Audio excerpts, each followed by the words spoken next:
The Buffalo Bills rookies will define so much of the success the Bills have in 2025. How do they look in week one? We're exploring that and a whole lot more today on Locked On Bills.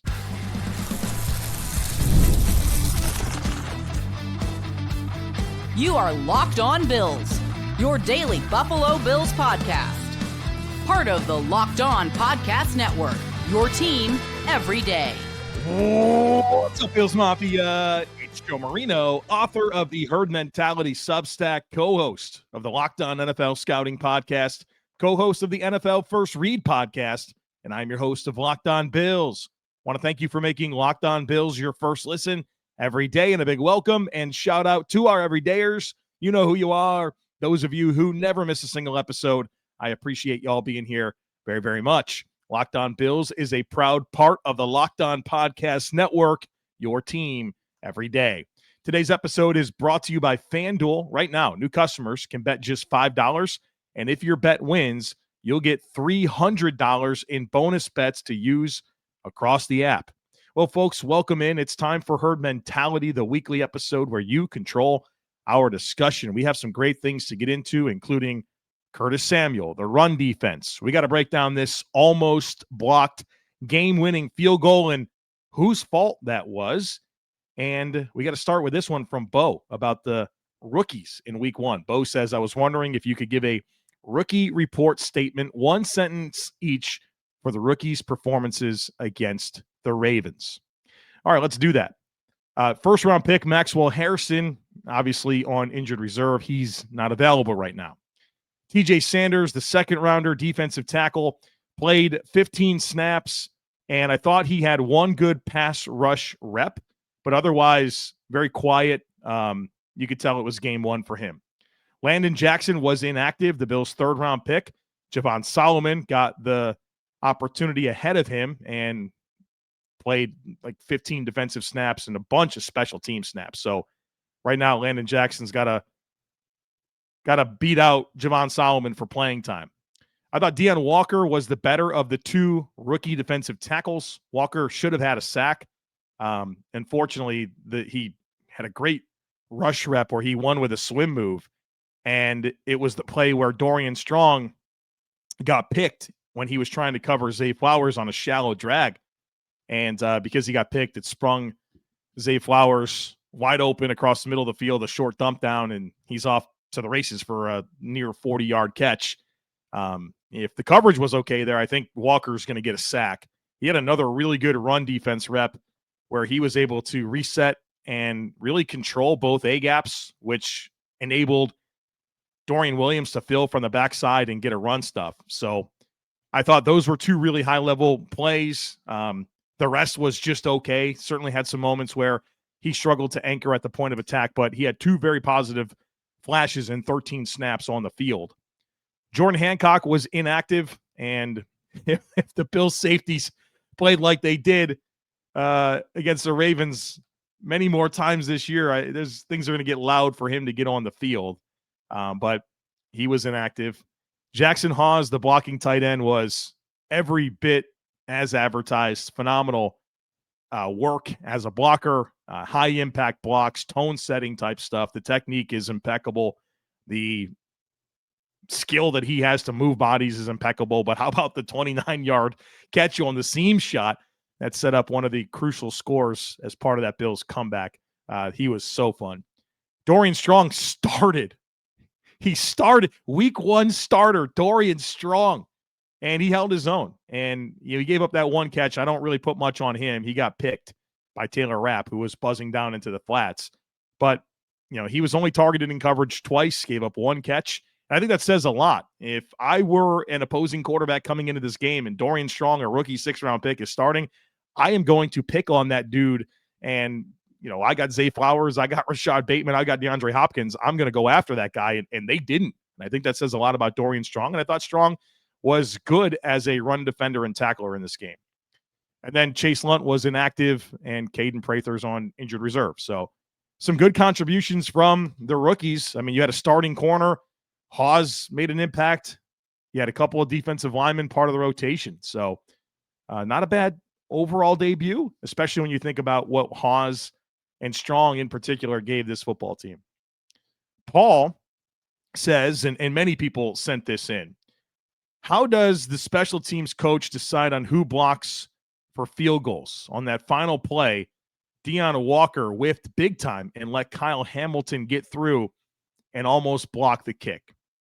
So let's talk about this. And I originally agreed with this. That was my understanding, that Deion Walker did the wrong thing and that he should block the inside player because that's the player with the closest path to getting to the football. And many people thought that.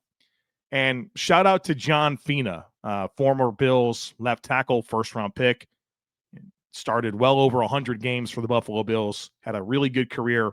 He's on social media. He's great. He'll interact with you. He's got a podcast with the Overreaction Network, and he's a great asset to the Bills content community, the Bills Legends community. He's a good dude and a friend of mine. And he came on social media on Tuesday to kind of clarify some things. And another person saw it just like I did, and I know many did. And Fina chimed in a very respectful way and said, respectfully, you have this wrong. And we're talking about how Walker has to block the inside player. Fina says, Walker leaves his inside leg long, forcing the defender to jump over it. The tight end must extend his outside arm into the gap to affect the rusher in the middle of his body. He did not do that. Walker did his job. The tight end did not. Take it from me, 10 years of doing it. And then there was a follow-up question, said, hey, look, logic tells me that he's supposed to block the inside player. And John followed up and said, it is counterintuitive. I will grant you that.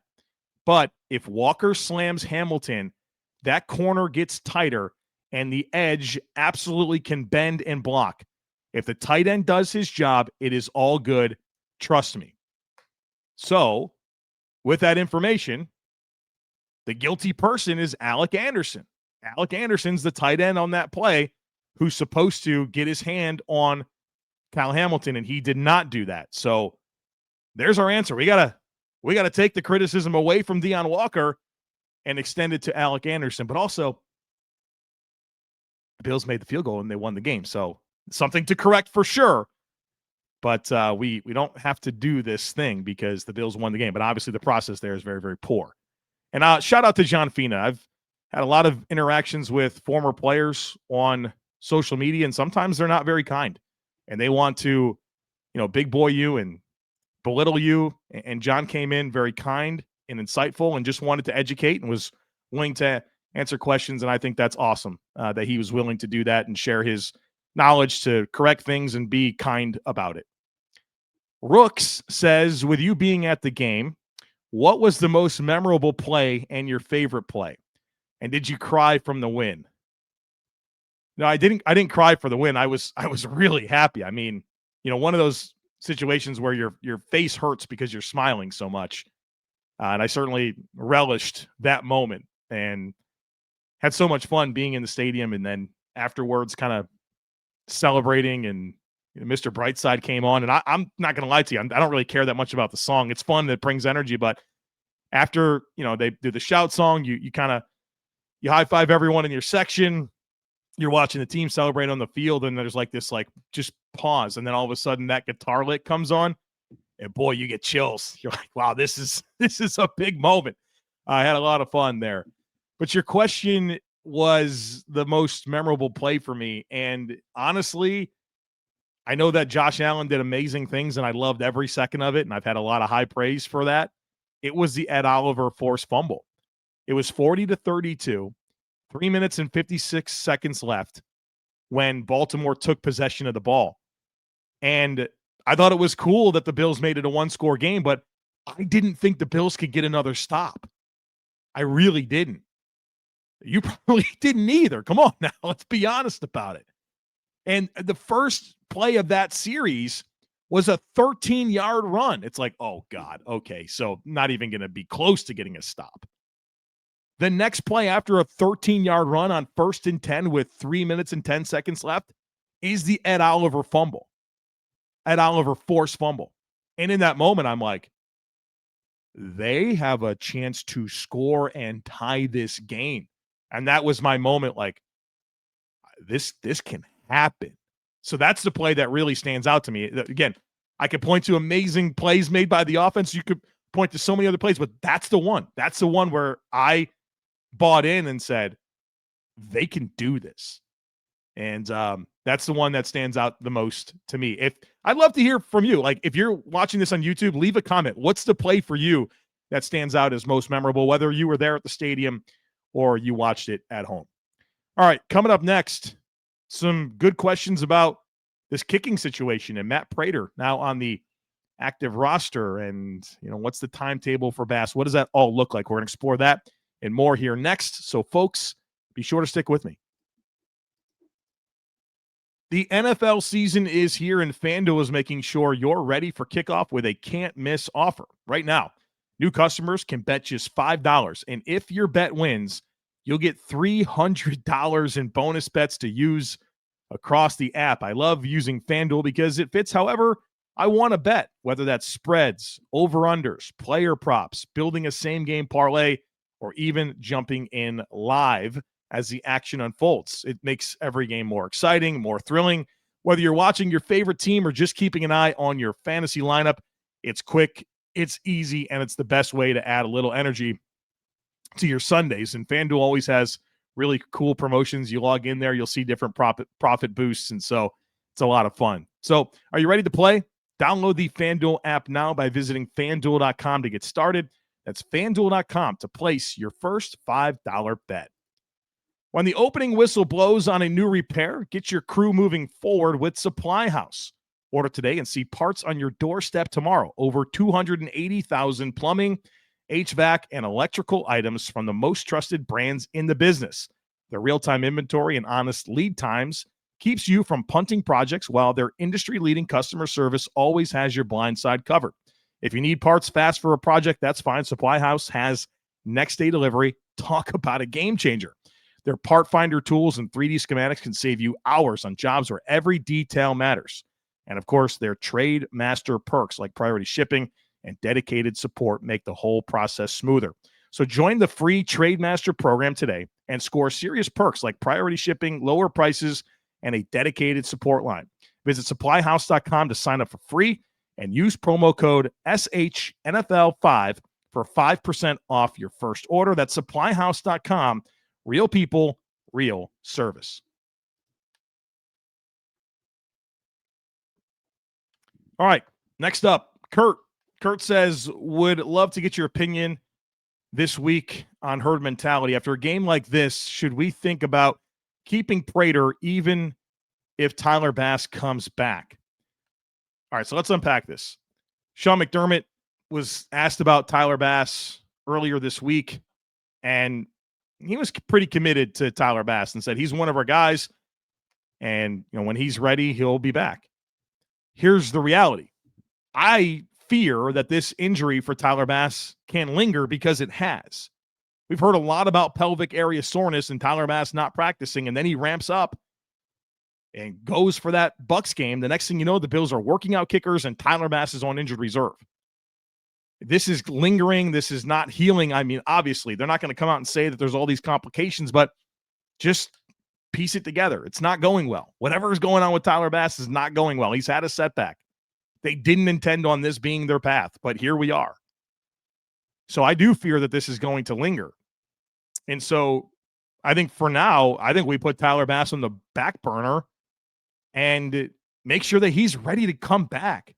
There's no sense. Like, if he's not ready to go, there's just no sense in putting more strain on that mechanism that's obviously not doing well. And so if Prater does the job, which is important, I think you roll with him.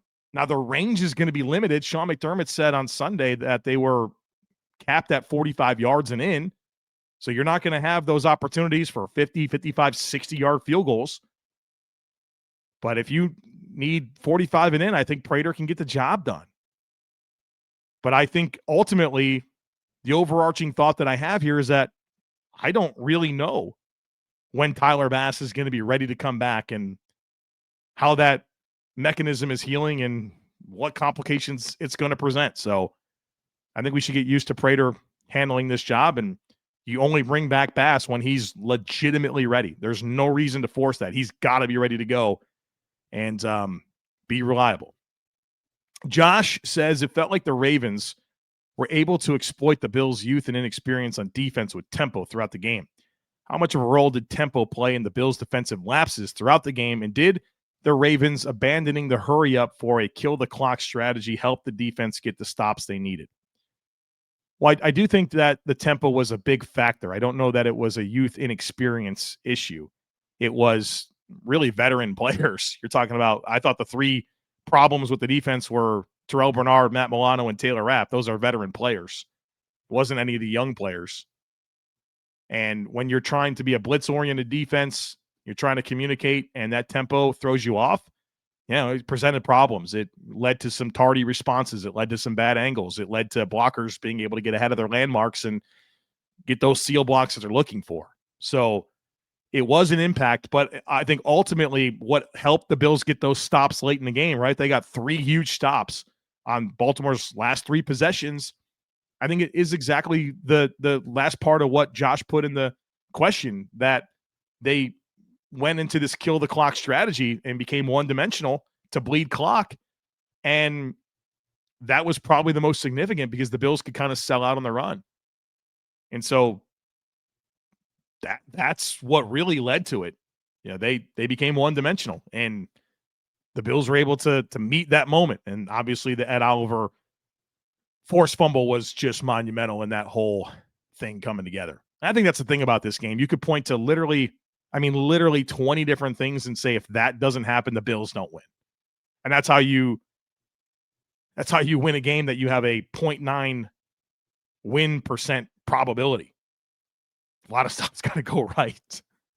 But the thing about a 0.9 win probability is that 0.9% of the time it happens, and the Bills were fortunate to be in the 0.9 this time. Buffadelphia says, in thinking of the Ravens game and the inability to stop the run, what are you seeing? Is this the pains of adjusting to a new scheme and experienced players, or a drop-off from Daquan Jones? I know every team is not as unique as the Ravens, but the Bills might need to consider bringing Zion Logue up from the practice squad. I think it's ultimately just a bad matchup. It exposes the worst in our linebackers and our defensive philosophy. And you mentioned Zion Logue, and I'm intrigued by Zion Logue. And ultimately, I just see it differently than the Bills. I am fine with a lot of their choices defensively. I really am. But the one thing that I take the biggest exception with is I do want a big guy in the middle, not a slug. I don't need a slug, just a big space eater. That doesn't excite me. But there are dudes like Travis Jones in Baltimore, DJ Reader, Deron Payne, these types of guys that can control the middle, but also give you some playmaking ability as a pass rusher. So I would want one of those unicorn defensive tackles that can play the one tech. And I think that is essential with the style of defense that the Bills want to play, having a guy like that. And so I think ultimately it's not any of these growing pains or inexperience. It's that Baltimore team exposes the worst parts of the Bills' defensive philosophy. And look, any philosophy that exists in football, offense, defense, special teams, there's benefits to that style, and then there's going to be drop-offs, no matter what it is. And for the Bills, playing a team like the Ravens, a unicorn team like the Ravens, puts a lot of stress on their second level, how they like to play structurally, and some of the choices they make with personnel. Mike Drop says, can you spend some time reflecting on the performance of the Bills linebackers? For 2 players of their caliber, I was really excited to see Bernard and Milano's impact on the game, and it felt like they were noticeably absent. Can you see why that might have been?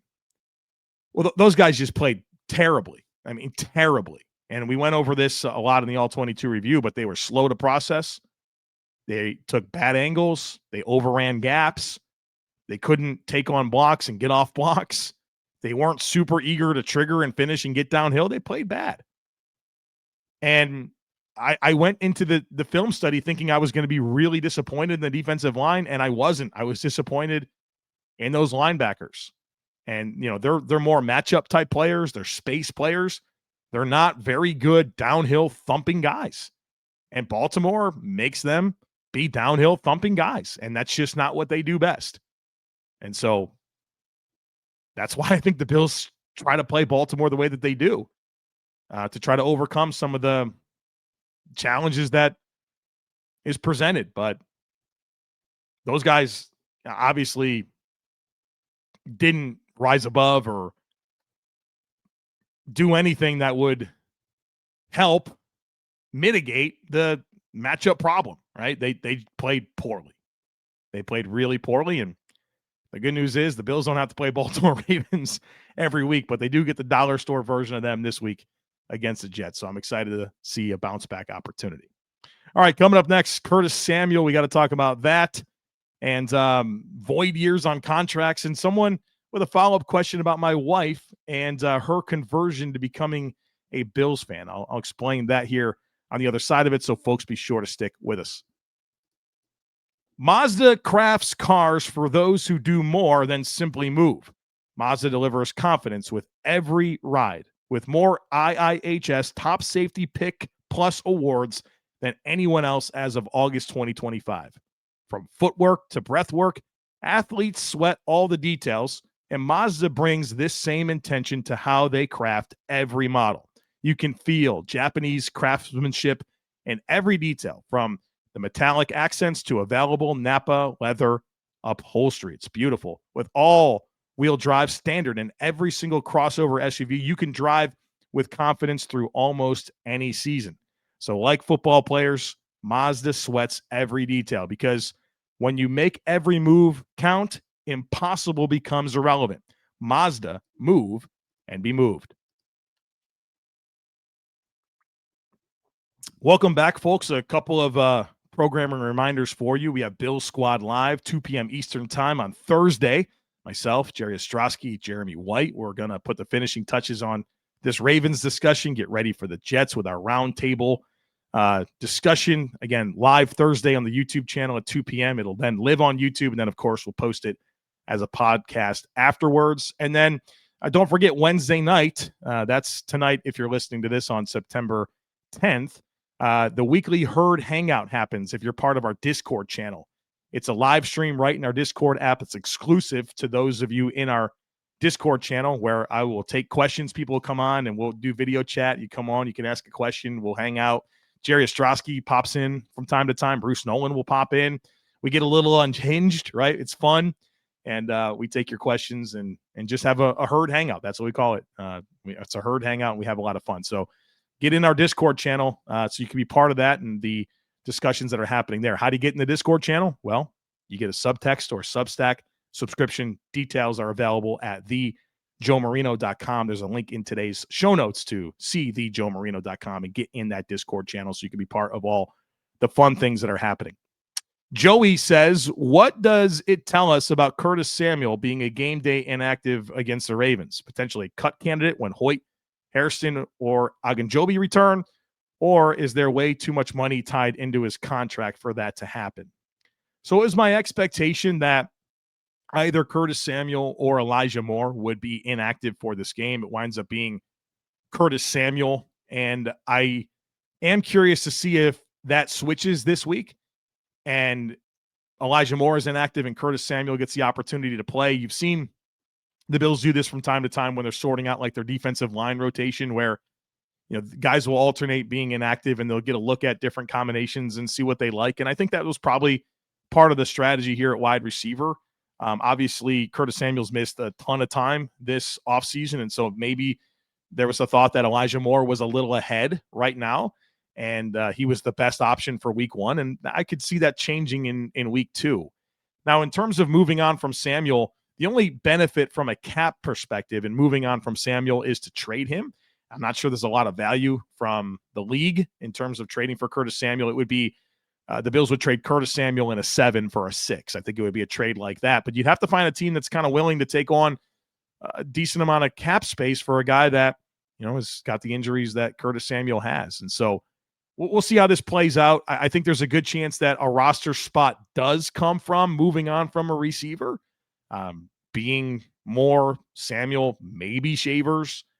So we'll see how this sorts out. But I did expect one of those two to be inactive, and curious to see how it plays out from here. Darth Brewer says the NFL made a big deal in the offseason about them switching to virtual ball spotting. How then did they get it so wrong on Josh Allen's slide in the second half? So this is something we got to clear up. The Bills or the NFL is not using virtual ball spotting. They're using virtual measurements. That's it. The ball is still spotted exactly the way that it always has by the referees on the field. It's just the measurements. I think a lot of people expected it to be different. It's not. It's virtual measurements. The ball is still spotted like it always has been. Bob says, is the Bills' use of void years on contracts an indication that they are all in for the Super Bowl and maybe a little bit desperate? It does not say that they're desperate. Teams in winning windows do this because the cap keeps going up. And so you expense things against future cap to get space now, to be able to get more players now. Nothing about it is desperate. It's about maximizing your resources now to put the best team that you can on the field. It's not like a unique Bills thing. All the good teams do this. And as the cap goes up $15, $20 million a year, you can borrow money from future years by expensing cap against it to get players right now. For example, Joey Bosa. The Bills can't afford Joey Bosa, but if they put half of his salary this year against next year's cap, they can afford Joey Bosa. And you can, I think fundamentally, if you think about economics and how you should manage things like in your own life, yeah, that doesn't make sense. But that's not the world that the NFL lives in because the cap keeps going up and it's going to continue to go up. And so, dollars today are different than dollars tomorrow, and you use that to your benefit. So it's not desperate or anything like that. It's what smart teams do to maximize their opportunities to win right now. You cannot say that Brandon Beane hasn't squeezed every ounce that he can out of this salary cap. You can question some of the decisions. That's fine. I'm not going to debate that. But he's certainly doing all he can to get as much cap space as he can right now to win right now. Eric asks this question, and I got this from a few people. How's the wife's conversion to becoming a Bills fan going?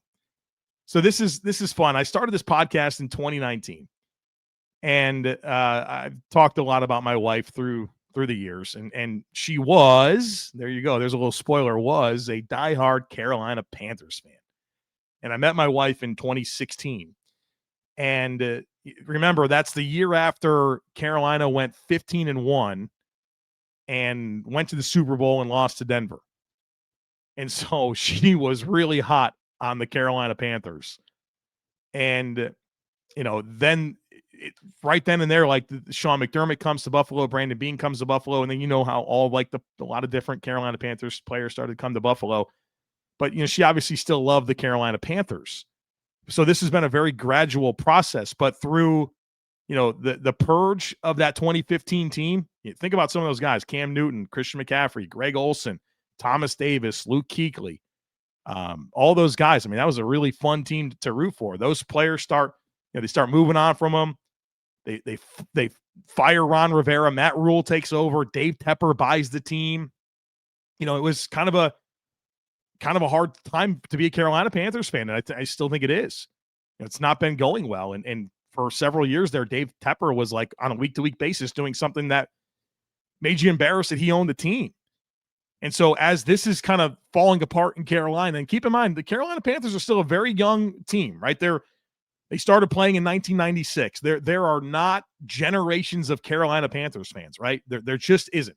And so you have a new team relative to the league where there's just not generations of fans that exist. Like there's no Carolina Panther fan in the world that could say, yeah, my dad and my grandfather, they went to games and it's a passion of our family and knit it into who we are as people, right? That's how it is with the Bills, but it's not how it is with the Carolina Panthers. So you have that. Charlotte is a city of transplants, right? So there's a lot of people here that don't like the Carolina Panthers. Most people don't, right? Because everyone's pretty much from somewhere else.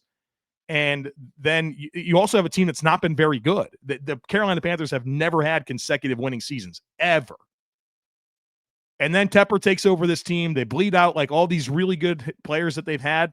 And then she's married to me. She knows how I am about the Bills. She sees the glow up of the Bills while the Panthers are crumbling. I took her to a few games, and she fell in love. She absolutely fell in love with the fans, the spirit, the community. And you drive through anywhere in Western New York, it's Bills everywhere. I could drive all over Charlotte. I won't see a single Panthers thing, right? It's just different. And, it's easy to fall in love with Bills and Bills Mafia and Josh Allen and all that. And so, yeah, she is completely, and I mean completely fallen in love with the Buffalo Bills. She's buying Bills shirts and hats and putting stickers on her car. I mean, she loves the Bills. And it's everything. It's Josh Allen. It's very likable players, but it's really the fans, and it's the spirit and the community and the passion that people have. It's infectious, right? Like, if you want to get someone to be a Bills fan, just take them to a game. It won't be hard. It sells itself. It sells itself. And she's all the way in. She does not care about the Carolina Panthers. We don't talk about them. She doesn't watch their games. She watches the Bills, cheers for the Bills, loves the Bills. So mission accomplished. And it's been a couple of years now. So this is new to me sharing on the podcast.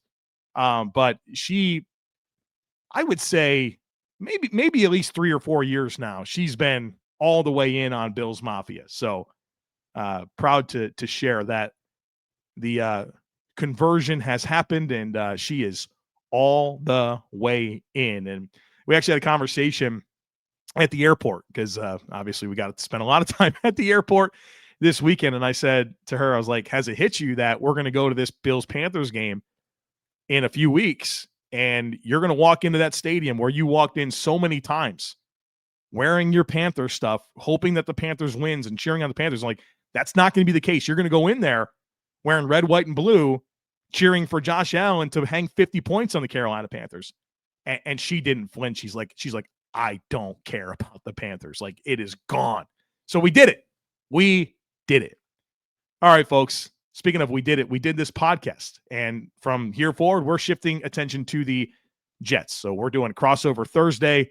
We'll do my full primer. We'll do final thoughts, Bill Squad on Thursday, and get ready for this Sunday, 1 o'clock, week 2 showdown with the Jets. So don't miss anything. Make sure that you're subscribed.